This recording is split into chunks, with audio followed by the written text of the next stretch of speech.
I'm very touched and very honored, and thank you, all the leaders who are here. Mayor Jaws, I thank you. You've been an extraordinary friend, and I so appreciate the courage that you have shown to be so open and forward about the importance of us all working together, and your support has meant the world to me. So in front of all of the friends, I thank you very much for all of that. Thank you. And former State Rep Shaw, I thank you as well. There you are. Thank you for all the support that you have given as well. Thank you. Thank you. Thank you. Thank you. So we are all here together because we love our country. We love our country. And I was talking with some folks recently about the importance of understanding the duality, frankly, that exists in terms of our democracy. You know, as your vice president, I have now met over 150 world leaders, presidents, prime ministers, chancellors, and kings.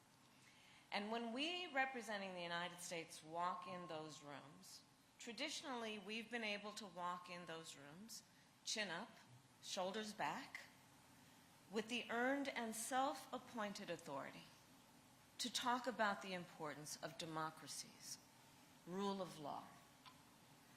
But I say to a room of role models, here's the thing about being a role model. When you're a role model, folks watch what you do to see if it matches up to what you say. And I tell you, because I have traveled the country recently, including the many, many trips that I've taken over the last almost 4 years, but recently, in particular, where world leaders, allies, have come up to me. We're now on a first-name basis. I've met with so many of them so many times. And they have said to me, Kamala, I hope you guys are going to be okay.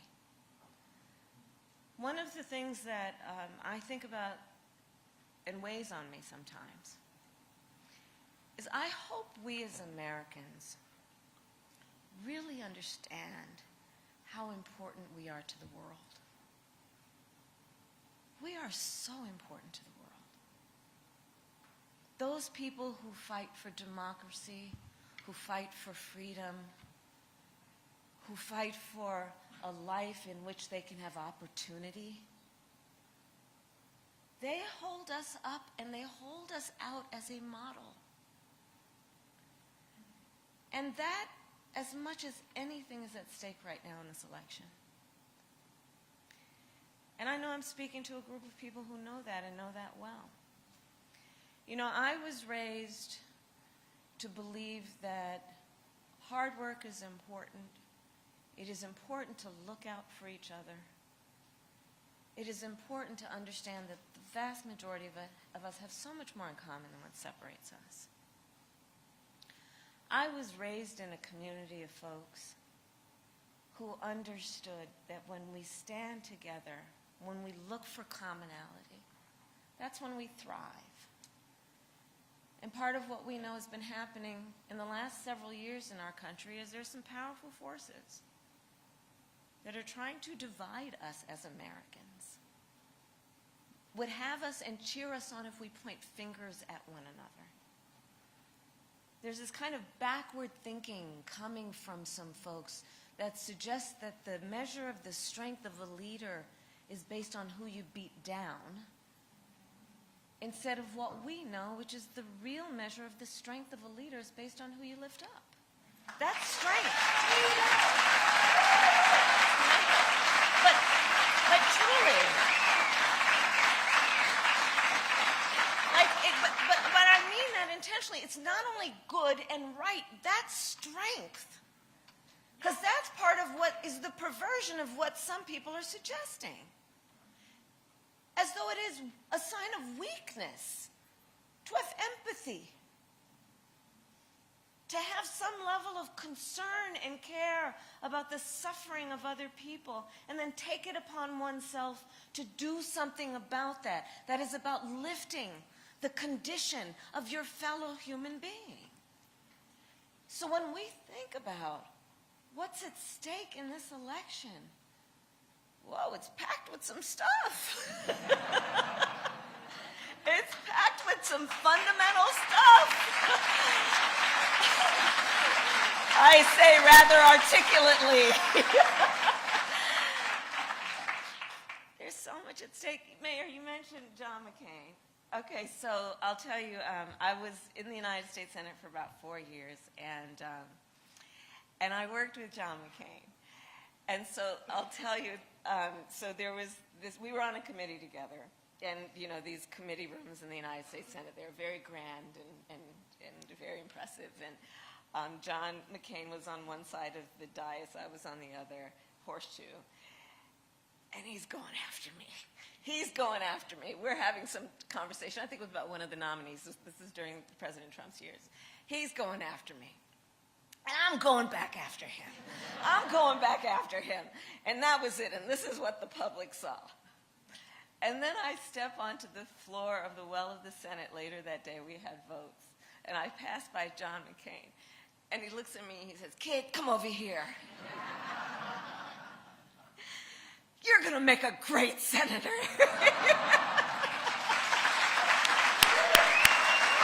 True story.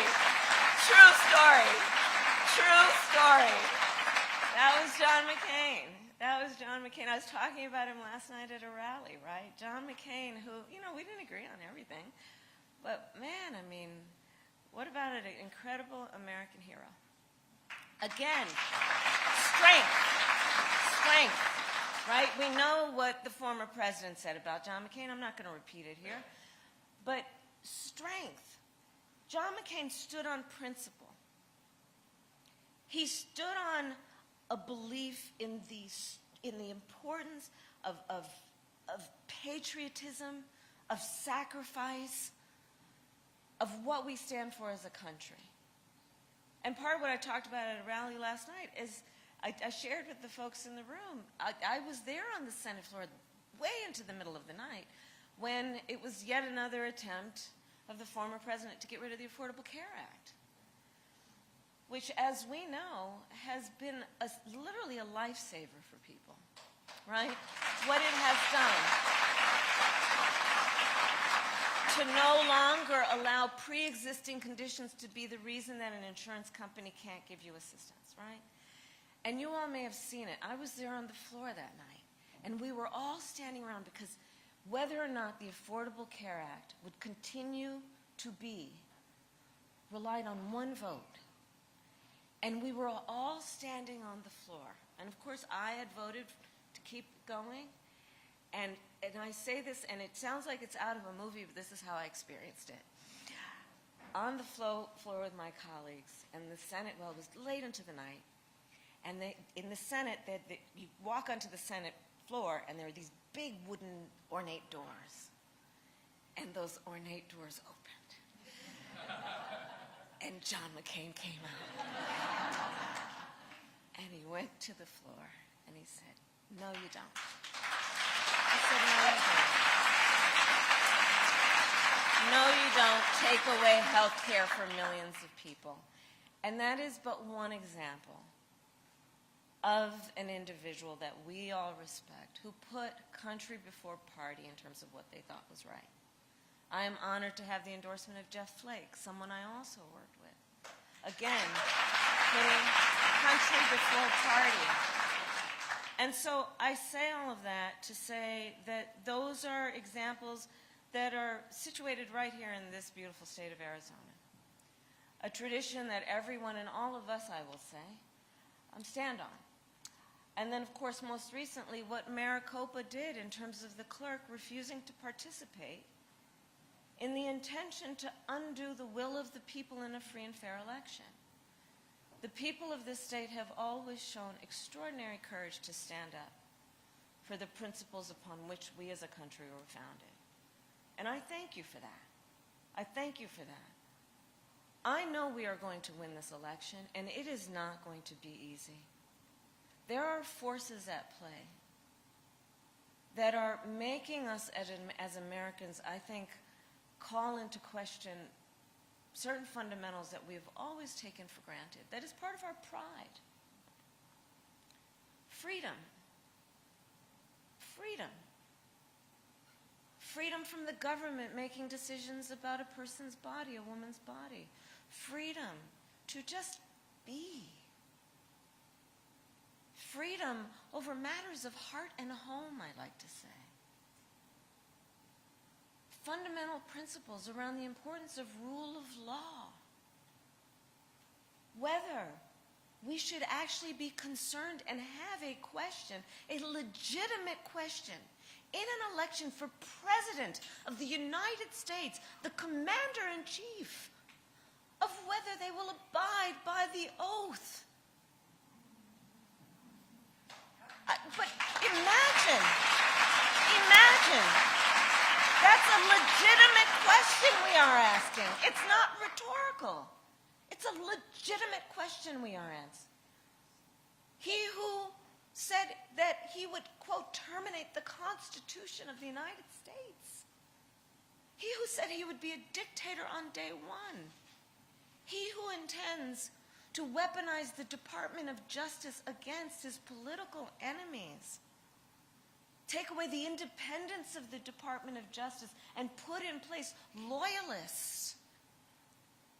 Fundamental notions about who and what we are as a democracy are at play in this election. And you all, each of you, have had the courage to say, hey, we may not agree on every single thing. That's also what a democracy looks like. But foundational, first principles cannot be in question. Not for the sake of our children, not for the sake of our future and well-being, not for the sake of our standing in the world. And so I tell you all this to just reaffirm that we share not only a concern but a commitment to our country and what's most important about, in a moment of crisis, dare I say, I think this is one, do we stand together as Americans, being our first identity, and come together around these issues.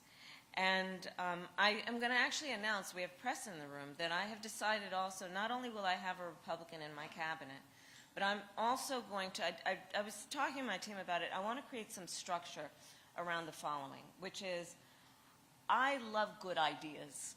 Wherever they come from, I love good ideas. Right?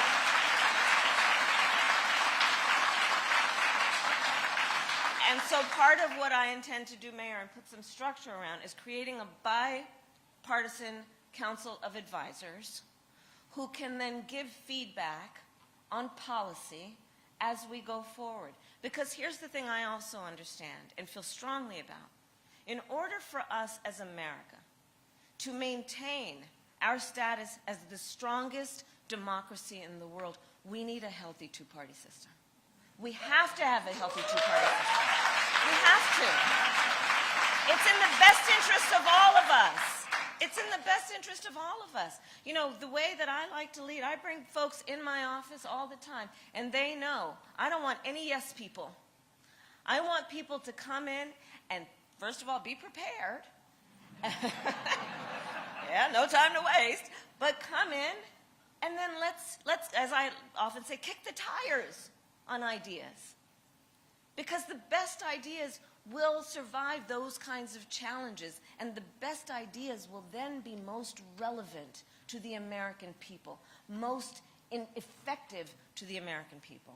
And so I'm going to create a bipartisan council so we can put some structure around exactly this point and do the work that is important. And then I'm just going to close with this. You know, again, I think on the fundamentals, we have more in common than what separates us, including across faiths. So I know there are a lot of members of the LDS community here, and you may or may not know my pastor actually spoke at the 100th birthday of President Nelson. Yeah. Yeah. And that wasn't a plan as part of this. It just is. And I just think if we think in our lives and in what we know, there's so many examples of that point. We have so much more in common than what separates us, especially on the fundamentals. And so with that, I say that I am committed to all of you to be a president for all Americans and to work as we must together, again, knowing we have so much more in common than what separates us, and on the biggest and most important issues, I think we know that this is a fight that is not against something as much as it is a fight that is for something. Thank you all. God bless you.